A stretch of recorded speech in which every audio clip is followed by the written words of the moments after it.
2018 December నాటికి పోలవరం జలాలను పారిస్తామని చంద్రబాబు స్పష్టం చేశారు. This is the multi-purpose project which is going to provide 15.2 lakh acres of land direct irrigation. Is a new ICUT. Nearly 540 villages. It is going to provide drinking water, and also it is going to give water for industries in Visakhapatnam. It is going to generate nearly 960 megawatts of power and stabilization of existing ICUT nearly 24 lakh acres of land in Krishna and Godavari. By 2018 May, we wanted to complete major dam portion.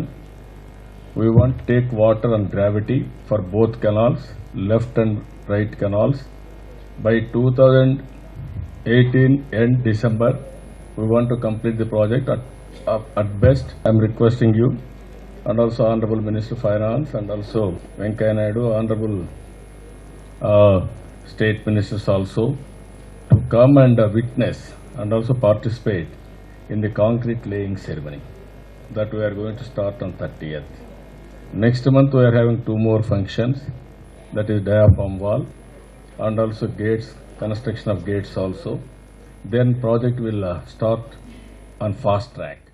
కార్యక్రమంలో చివర్లో cake కోశారు. ముఖ్యమంత్రి చంద్రబాబు, కేంద్ర మంత్రులు పరస్పరం ఒకరికొకరు తినిపించుకొని ఆనందం పంచుకున్నారు.